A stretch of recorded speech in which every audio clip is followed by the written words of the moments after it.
মহান আল্লাহ তাআলা নিজ বান্দাদের ওপর দয়া ও ক্ষমার কেবল ওসিলা তালাশ করেন। যে কোনো পথেই হোক ক্ষমা করার বাহানা খোঁজেন।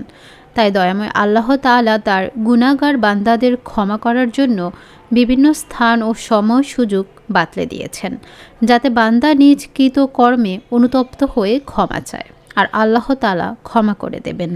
সেসব সময়ের একটি হলো শাবান মাসের 14 তারিখ দিবাগত রাত, যাকে আমাদের প্রচলিত ভাষায় শবে বরাত বলা হয়।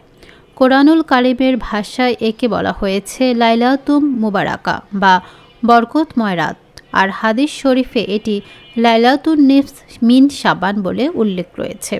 আমাদের বর্তমান সমাজে মানুষ পক্ষান্তরে বিরোধিতা করতে গিয়ে শবে বরাতের অস্তিত্বকে অস্বীকার করে বসেছে এবং তারা এ রাতের কোনো বৈশিষ্ট্যই মানে না, বরং এ রাতের সব কিছুকে বিদাত বলে থাকে।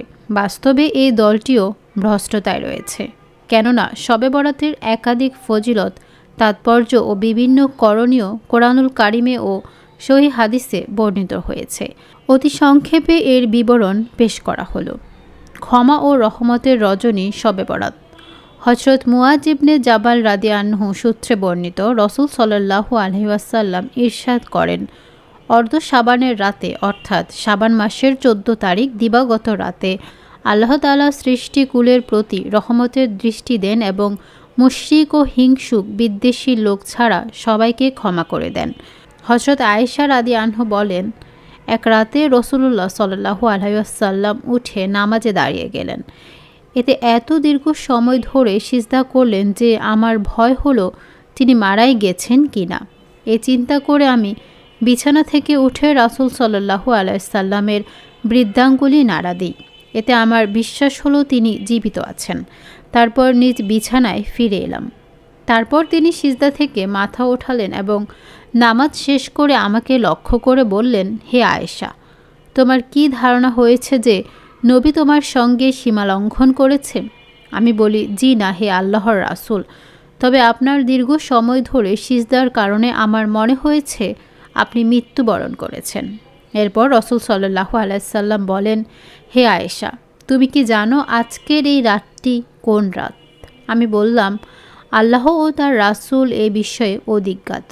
রাসূল সাল্লাল্লাহু আলাইহি ওয়াসাল্লাম ইরশাদ করেন, এই রাতটি অর্ধ শাবানের রাত। এ রাতে আল্লাহ তাআলা নিজ বান্দাদের প্রতি বিশেষ করুণার দৃষ্টি দেন, অনুগ্রহ প্রার্থীদের দয়া করেন, তবে হিংসুক লোকদের তার অবস্থার ওপর ছেড়ে দেন। যুগশ্রেষ্ঠ মুহাদ্দিস ইমাম বাইহাকি রাদিয়াল্লাহু বলেন, এটি উত্তম মুরসাল হাদিস। শবে বরাতে রাত জেগে ইবাদত করা ও পরদিন রোজা রাখা। হযরত আলী রাদিয়াল্লাহু সূত্রে বর্ণিত, রাসূল সাল্লাল্লাহু আলাইহি সাল্লাম ইরশাদ করেন, 14 শাবানের রাত যখন হয় তোমরা রাতটি ইবাদত বন্দেগীতে পালন করো এবং দিনের বেলা রোজা রাখো, কেননা এই রাতে সূর্যাস্তের পর আল্লাহ তাআলা প্রথম আসমানে এসে বলেন, কোনো ক্ষমা প্রার্থী আছে কি? আমি তাকে ক্ষমা করে দেব। কোনো রিজিক অন্বেষণকারী আছে কি? আমি তাকে রিজিক প্রদান করব। আছে কি কোনো রোগাক্রান্ত? আমি তাকে আরোগ্য দান করব। এভাবে সুবহে সাদিক পর্যন্ত আল্লাহ তাআলা মানুষের বিভিন্ন প্রয়োজনের কথা উল্লেখ করে তাদের ডাকতে থাকেন। হযরত আয়েশা রাদিয়াল্লাহু সূত্রে বর্ণিত, রাসূল সাল্লাল্লাহু আলাইহি সাল্লাম ইরশাদ করেন, অর্ধ শাবানের রাতের কার্যক্রম হলো এবছর যারা জন্মগ্রহণ করবে এবং যারা মারা যাবে তা লিপিবদ্ধ করা হয়। এই রাতেই মানুষের আমল পৌঁছানো হয়, এতেই তাদের রিজিকের বাজেট করা হয়। ফাজাইল আওকাত বাইহাকি হাদিস নাম্বার 26। এই রাতে তাসবিহ, তাহলিল, ইস্তিগফার, জিকির আজকার, দুরূদ শরীফ পাঠ করা, মিলাদ শরীফ, কোরআন তেলাওয়াত বেশি বেশি করতে হবে। কায়মনোবাক্যে আল্লাহর কাছে নিজের প্রয়োজনের কথা বলতে হবে। এছাড়া উমরি কাজা ও নফল নামাজ অধিক পরিমাণে পড়তে হবে। এ রাতে কবর জিয়ারতের বিশেষ ফজিলত রয়েছে।